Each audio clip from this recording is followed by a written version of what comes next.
Bismillahirrahmanirrahim. Berkali-kali bilang saya sering dulu dinasihati Mbah Mun. Enak ben alim, ojo sering maca tafsir. Mari goblok dari Mbah Mun.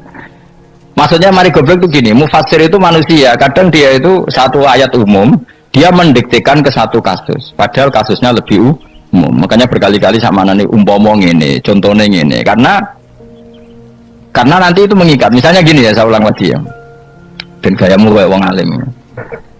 Ini kan malam 23, saya itu enggak pernah loh ngitung sengaja, tapi ini malam 23 kita insya Allah nginjak juz berapa? 23. Ini insya Allah barokah sekali. Tapi rasa Arab-Arab Lailatul Qadar biasa wae. Ora kelas e, ben sing tok Lailatul Qadar ben wali-wali wae, kene entuk cipratane wis napa cukup. Lah wong traweh arang-arang ya njaluk. Iya kalau kita mintanya dianggap minta, kalau dianggap ngelama. Coba andekan kapasitas Anda itu RT, minta jadi presiden itu ngelama apa doa? Tidak, jawab saja. Ngelama. Jatah kamu untuk azab, kok jaluknya Lailatul Qadar ini lama apa anda? Mestinya jalukmu orang untuk azab itu bagus. Paham ya? Banyak ulama diajak istisqa gak mau. Banyak itu ulama. Ayo istisqa kita karena udah lama gak hujan. Kata ulama tadi, jatah kita ini kena hujan batu dari langit. Gak hujan batu sudah bagus. Gak usah minta. Ulama itu macam-macam. Lelak rai-rai ini ki pantasnya untuk Lailatul Qadar atau azab aja. Ayo. Orang tuh adab itu bagus, ya. Jadi dongane ya Allah, ampun jenengan siksa la tu akhidna.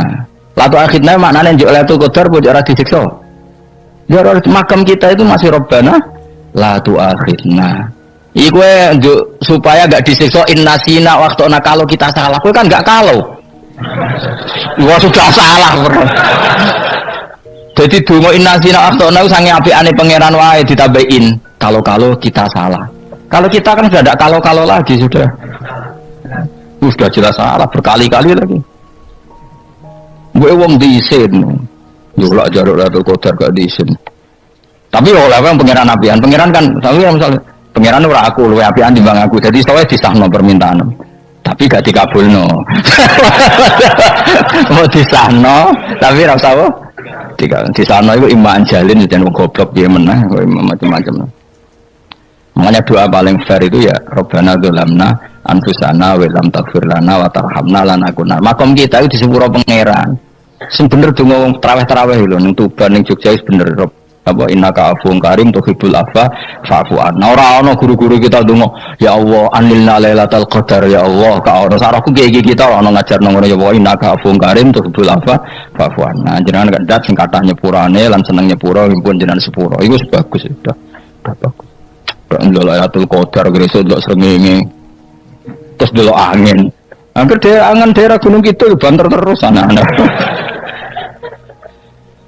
Wong tahu diri, maksud kula dia tetap minta Lailatul Qadar tapi tahu diri. Misalnya suwe bar sedekah, puasa bar salat 1000 rakaat, terus utang mesti sahur, ambek togo-togo sing mbok dolimi jaluki sepuro. Pas kowe tenan mergo ngrasa ora dolim untuk Lailatul Qadar. Tapi kira ngerasa ra dolim wis ujub sombong. Wong sombong ora berhak meraih.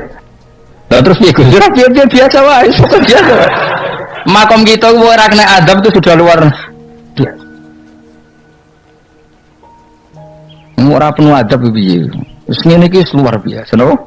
Luar biasa. Mbon nang ngandel kula. Mesti ngene iki keadaan seperti ini terus. Soale dongane wae Rabbana la tu'akhidna in nasina wa akhtana. Itu jadi itu sudah luar biasa. Nah, ini kan teruskan dawuh Mbah Mun. Misalnya Allah bilang gini, fattaku, maka takutlah kamu. Biasanya mufassir ditambahi minan nar, maka takutlah kamu masuk. Sebetulnya yang perlu dihindari dari kita takut itu ya, takut salah, takut bodoh, takut terdolimi, takut mendolimi orang lain, takut hidup tidak ada gunanya. Tapi mufassir tentu milih yang populer. Takutlah kamu dari api neraka. Coba misalnya gini, kita nanti masuk surga. Kemudian zaman di dunia kita tidak pernah berkampanye ya atau berkontribusi untuk agama Allah. Cara saya itu izin. Kata Imam Malik, saya masuk surga. Kemudian orang yang mencintai saya masuk surga itu saya malu. Rasulullah juga gitu. Saya sebagai pemimpin umat, saya malu masuk surga. Dan satu dari umat saya masih masuk neraka. Jadi lama dulu tuh ketakutannya bukan sekedar masuk neraka, takut malu, takut bodoh, takut keliru, takut. Saya misalnya nanti masuk surga itu malu dengan saya tidak pernah ngajar tafsir Jalalain. Malu saya. Karena katanya Allah, kenapa di surga? terus dibuat swarga. Tapi kalau pernah baca tafsir jalan kan anak keren nih. Keren artinya saya pernah mengkampanyakan Quran, pernah mengkhidmai Quran, pernah ngitmai kitab engkau ya Allah. Saya pernah ngitmai umatnya Rasulullah yaitu sampean kabeh. Pernah mulang, pernah sowan. Biasa tiap bulan sowan jenengan gak sopan tapi. Mulane kira usah bales sowan rono malah ganggu anak-anak. Padahal santri yo pidol, wis diulang cek sowan. Orang tuh kiai kalau sudah di rumah tuh milik keluarga biar fair. Bermulang cek assalamualaikum terus kiai ini kagak keluargane ku kapan? Gue mikir bocah orang karu-karuan. Jadi seneng ya di ilmu ini, seneng ya di ilmu. Saya ulang lagi ya. Nah, kata yang ditafsir itu sering tidak mengikat. Makanya kata Mbah Mun, baca tafsir itu dikurangi. Maksudnya dikurangi itu bukan apa-apa. Maksudnya tadi kalimat yang ditafsir itu tidak mengikat. Yang mengikat itu yang kalimat di Quran. Nah, kalimat Quran itu umum, kenapa? Misalnya gini, Allah kalau gini, ikdilu, kamu harus berbuat adil. Lalu adil itu misalnya mufassir menafsir, adil itu menyamakan di antara dua orang konflik. Misalnya di MK 01 dan 02 dianggap sama, itu namanya adil. Itu kan dawai mufassir. Atau misalnya gini, Allah bilang gini ke saya, hak kan ada di kiai sing adil. Terus adil ditafsiri orang, adil itu menyamakan sesama murid, haknya sama. Nah, tapi bisa saja adil itu di luar itu semua. Misalnya gini, ternyata adil menurut Allah gini, adil maknanya seimbang, apa? Adil itu maknanya apa? Seimbang. Lalu keseimbangan seorang hamba adalah dia ingat Allah lebih banyak. Karena ini bandul yang benar-benar nyata. Allah itu nikmatnya nyata. Sehingga ketika saya sebagai orang alim ingat saya alim itu karena Allah, dikasih ilmu Allah, dikasih cerdas Allah, dikasih semuanya dari Allah. Sehingga saya itu tidak merasa kumuluhur pada kalian karena semua ini dari Allah. Kemudian Allah sendiri yang memerintahkan, kamu harus mengajar. Maka saya ada arep-arep salam templek sampeyan, penghormatan sampeyan, apresiasi sampeyan karena saya hubungannya hanya dengan Allah Subhanahu wa Ta'ala. Itu namanya adil, meletakkan sesuatu proporsional. Itu juga adil namanya. Makanya seseorang itu nggak bisa dikatakan abid selagi belum tahu kalau ibadahnya minallah. Jadi misalnya ke ibadah tok, ternyata kamu yakin itu ibadah kamu, amal kamu itu belum abid. Abid hakikat adalah alhamdulillah alladzi hadana li hada wa ma kunna linahtadiya laula anda tahu. Ketika kita sujud yakin ya Allah alhamdulillah jenengan menakdir saya sujud. Saya sholat alhamdulillah engkau menakdir saya sholat. Sehingga minallah dulu pikiran itu semua kebesaran kebenaran ini minallah dulu. Baru setelah minallah kita yakin billah. Setelah billah juga yakin ilallah. Misalnya gini ilallah itu. Setelah saya ngajar tafsir Jalalain, kepentingan saya satu. Hamba-hambanya Allah menjadi tambah mencintai Allah. Tidak mencintai saya, enggak penting sama mencintai saya. Makanya Imam Syafi'i tiap ngajar bilang begini. Wadidtu annal khalqa ta'allamu hadal ilma wala yahmadunani. Saya senang kalau kalian belajar fikih sama saya, tapi kamu tidak usah muji saya. Jadikan fikih ini alat taqarrub kamu kepada Allah. Itu namanya minallah wa ilallah. Itu adil. Tapi adil yang dijelaskan ulama beda-beda tadi. Ada mengatakan adil adalah proporsional antara murid, antara keluarga dan murid. Meskipun kamu senang mulang, jangan merantarkan keluarga, itu tidak adil. Itu kan versi, no? Maksudnya Mbah Mun, kamu jangan terjebak versi-versi dalam tafsir. Paham ya? Karena Allah hanya ngendikan i'dilu wa aqrabu. Paham ya? Tapi kan penjelasan adil ini orang versi. Paham ya? Ada yang nulis adil adalah meskipun mimpin masyarakat ya ingat keluarga. Karena sing tukang wayo kan nafsir adil adalah karena laki tidak cukup istri satu maka itu kan ya repot kan. Tapi kalau kadung istrinya 3 atau 4, adil adalah harinya sama meskipun janda dan perawan. Jadi sing lanang gak adil adalah proporsional. Sing wis suwi dikumpuli dikurangi. Yang baru ya mungkin enggak kalau nuruti. Mungkin enggak. Ya, tapi itu kan versi, nama. Maka kata Mbah Mun itu memang saya itu merasakan, saya sebagai mufassir merasakan memang saya akan sering baca Jalalain beda dengan tafsir Munir, nanti beda dengan tafsir Qurtubi. Saya beri contoh misalnya. Dan kamu pasti salah jawab ini. Kalau kamu benar berarti ya alim tenan. Wa idza darabtum fil ardi falaysa 'alaikum junahun an taqsuru binas shalah. Orang kalau pergi itu boleh enggak ngosor sholat? Enggak, jawab saja. Boleh kan? Ngosor sholat itu apa? Misalnya sholat asar 4 jadi berapa? 2. Kalau isya jadi 2. Kalau subuh? Enggak, sudah maju lah. Maghrib Enggak, kan yang bisa dikosor hanya berapa? Yang rubaiyah, yang apa? Berarti kamu yakin antak suruh minas sholat artinya 4 jadi 2, yakin? Enggak, jawab saja. Yakin. Nah itu termasuk orang pinter ya. Berarti ilmu lagi sak trip. Ya. Sebetulnya kata Imam Qurtubi enggak. Ayat itu kan hanya bilang gini, kalau kamu bepergian maka kamu boleh menyendak sholat.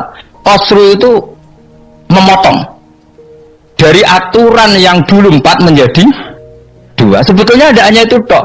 Aturan tidak boleh membawa najis menjadi boleh. Aturan harus tumak ninah menjadi tidak harus tumak ninah. Misalnya kamu sholat dalam keadaan perang, wajib tumak ninah apa boleh sambil lari-lari? Boleh sambil lari-lari. Boleh gak ketika perang kamu sholat sambil menghadap tidak ke kiblat? Boleh.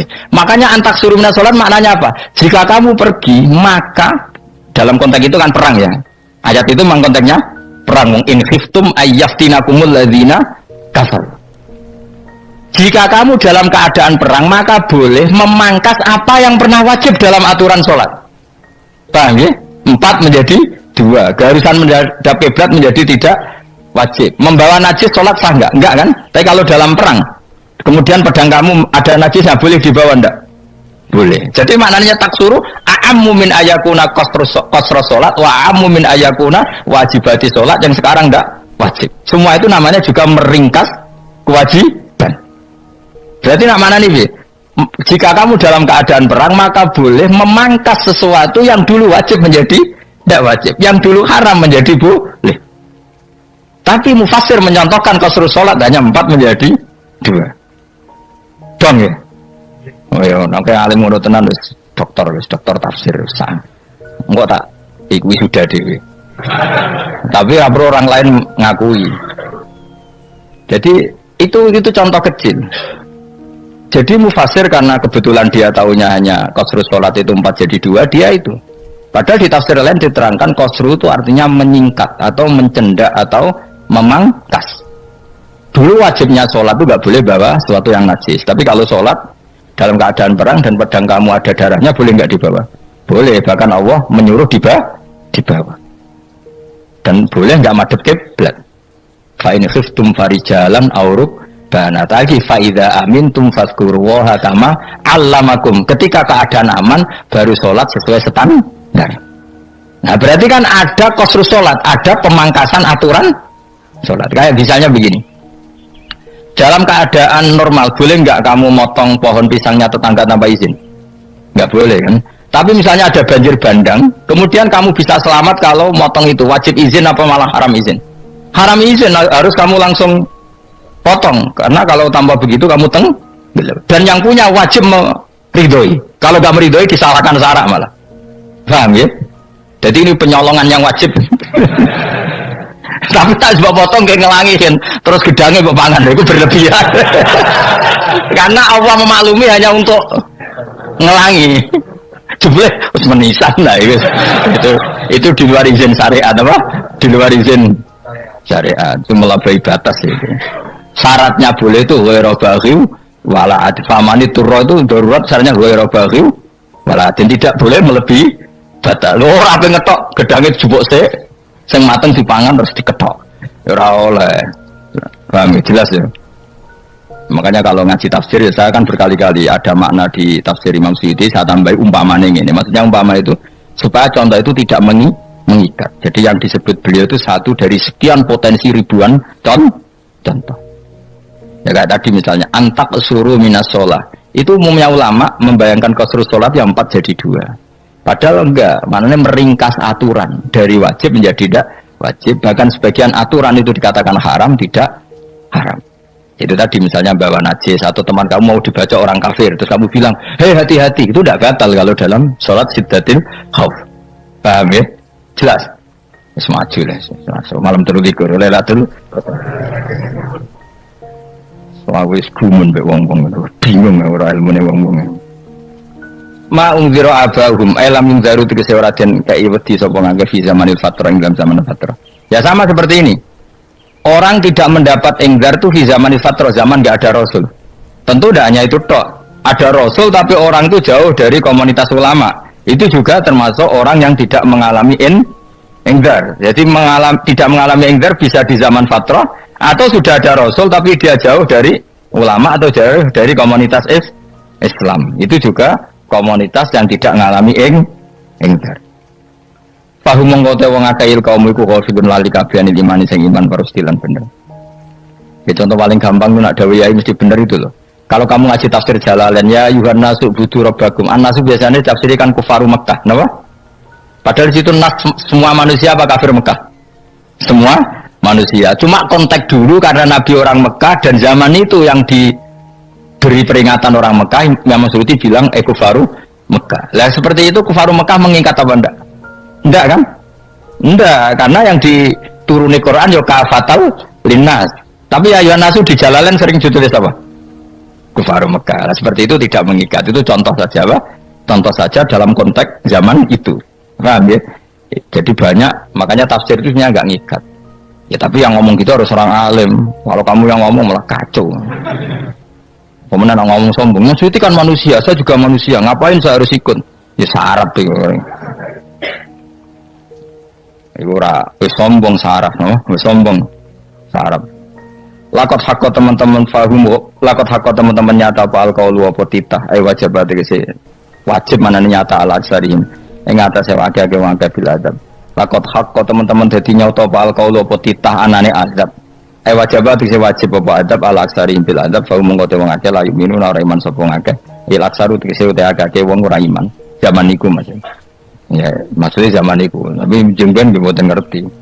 Tapi yang mungkin batu Isa itu semua orang iman, tapi ya banyak yang setelah iman itu tidak bermanfaat lagi karena wes napa matahari terbit dari napa barat. Hina la yanfa'u nafsan imanuha lam takun amanat min qabl. Inna sa'atam ingsun ucapna ingsun fi anaqihim. Ing dalem gulu-gulune wong akeh tak gawe aglalan ing belenggu. Biayu doma kamar biantu doma kamar sento dhewe kumpulno ilaha maring anak apa di tangan.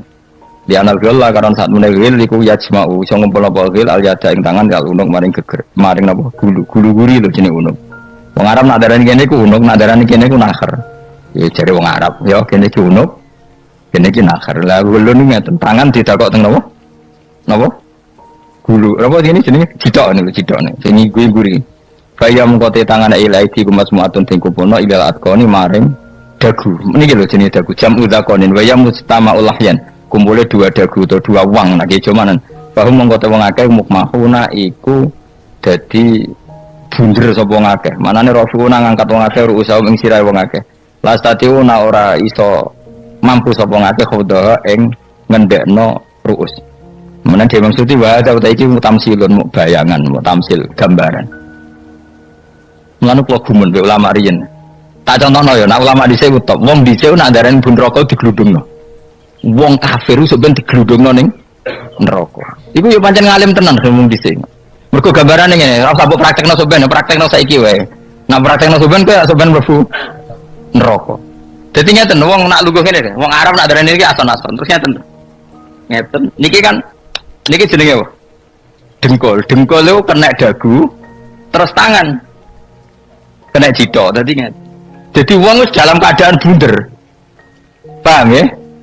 Lah mulane malaikat karek nyaduk terus gludung-gludung ngono. Paham ya? Jadi mergo yo napa? Dengkul nempel dagu, paham ya? Tangan nempel jidok, terus ditaleni. Paham ya? Terus ya karek gludung lho, mulane wong kuno nak dereng bun neraka iku. Yo nek bayangno saiki ben ra usah gak usah mlebu maksudnya, paham ya? Mulane ape mlayu ora iso, wis posisi ngono, paham ya? Sebenarnya tak delok, maksudnya itu praktekno saiki. Menang delok lho.